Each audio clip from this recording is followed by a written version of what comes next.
I'm Hillary Mulick and welcome back to another episode on my YouTube channel. I love using this channel to educate other photographers and to give them tips on photography and business. And this week's topic is all about reception lighting. I'm specifically going to be talking about 4 ways that you can use reception lighting both on flash, on video light, and also using reception lighting in a natural way. So the first way that I love to use lighting at receptions is my on-camera flash at a 45-degree angle. I personally don't use any type of OCF or off-camera flash setup. I don't have a lot of knowledge in that. I have used it before, but my preferred methods are using on-camera flash, video light, or using the natural light that is at the reception. So way number 1 is using your flash at a 45-degree angle. You just turn your flash at 45 degrees. And I love shooting this way because I think it mimics natural light really well. So if you think about it, if you were shooting in a reception area that had windows all the way around, that light is going to be coming through the windows this way on your subjects. So by turning your flash at a 45-degree angle and bouncing that flash on the side walls, that flash is going to bounce on the side walls, come back to your subjects, and you're going to get these really beautifully lit subjects, and it's going to create lots of awesome dimension in your photos. So way number 1 that I love using light at a reception is using my on-camera flash at a 45-degree angle. Okay, so the second way that I love using flash on a wedding day is instead of doing it at a 45-degree angle, I'm going to take this little filter off. I'm going to point the flash up, and I'm actually going to put out this bounce card. So instead of bouncing the flash at a 45-degree angle on the walls, I love using this method when I am in a venue where maybe I'm surrounded by wood or the walls are colored in a certain way to where I don't want that color bouncing on the walls. Let's say it's like an orangey wood, for example. So if I were to bounce my flash like this at a 45-degree angle onto that wood, that orangey wood color is going to bounce and cast on my subjects, and it's going to make their faces look really orange. And I prefer, with my style of photography, to have my subjects looking as clean as possible.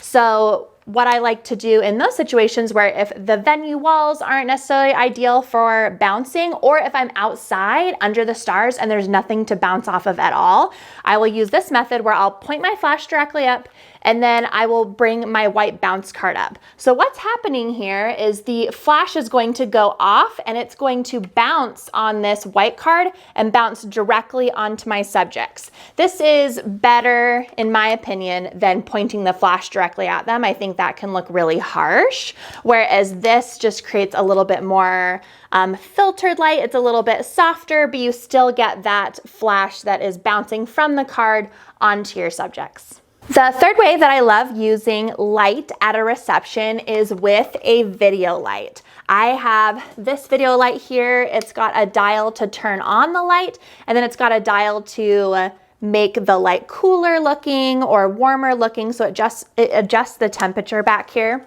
A couple times I have used this by putting it on a light stand at the reception and just casting a video light down on the dance floor, but my most used way of using this video light is with exits. So I love mounting this video light either on top of my camera, or I'll just hold it, or I'll have my second shooter hold it, my assistant hold it, and I really love using this for exits because it's just a continuous light that is on my subjects for a sparkler exit, bubble exit, pom-pom exit. I've used it in pretty much all my exits, and I love using a video light for exits versus using a flash because a lot of times in exits you are outside, the lighting is a little bit more unpredictable, and if your camera is having a hard time focusing on a subject because it's dark, then your flash is not going to go off. And early on in my photography career, that definitely happened to me where I was photographing an exit and my flash was just having a hard time firing because my camera was having a hard time knowing what to focus on. So that's why I love using this continuous light of the video light. And I also love using this for nighttime shots too. I think just owning a video light in general is really versatile and is just a great addition to your equipment in addition to having an on-camera flash. The fourth and final way that I love using light at a reception is just using the natural light that is there. And I didn't start doing this until I got a mirrorless camera, because mirrorless cameras handle low light really, really well. And so I love being able to, of course, use my flash, use my video light, but for a portion of the reception, I actually think it's really fun to just take all sorts of artificial light away and just use the natural light that's there.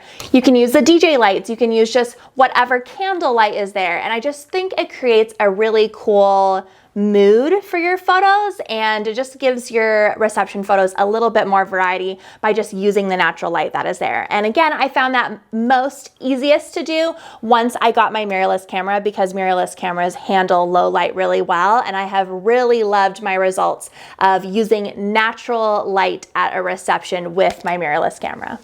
So those are my 4 ways that I love using light at a reception.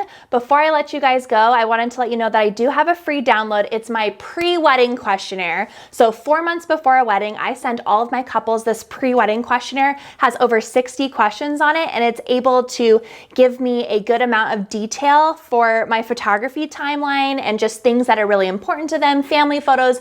It just is an all-encompassing questionnaire that is really helpful for me and makes my job super easy on the wedding day. And you can get my questionnaire for free by downloading that free guide down in the description. Thank you so much for watching, and I will see you again next week for another YouTube episode. Bye, guys.